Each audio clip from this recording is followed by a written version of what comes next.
Eu não sei que tipo de igreja, que tipo de templo vocês têm sido.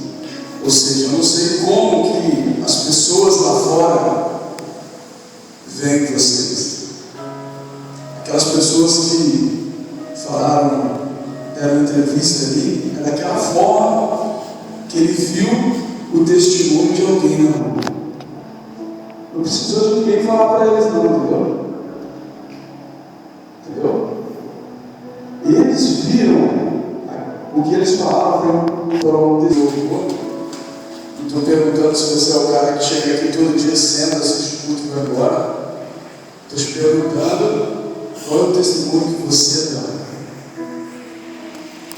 Qual é a vida que você vive, ou a que você escolheu viver, ou que você foi condicionado a viver. Eu vou te falar que a vida que Deus tem para você é de gerar bons frutos, é de amor, é de alegria. Não estou falando para você que você nunca vai ter problema. Como diz o vídeo ali,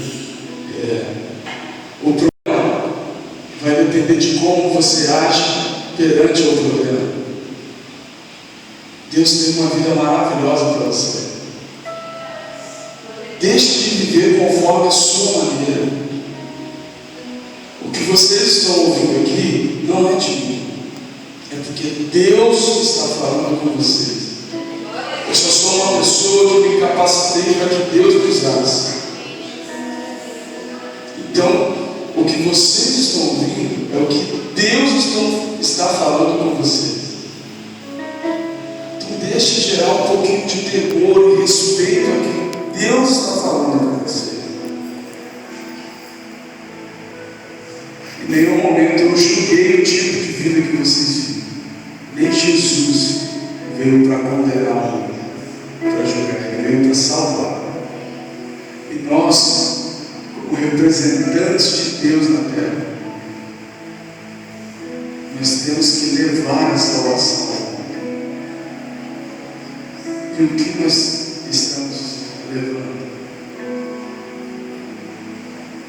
A palavra de vida eterna, a palavra de Deus que vocês estão escutando nesse momento, se vocês permitirem, vão gerar mudanças em vocês.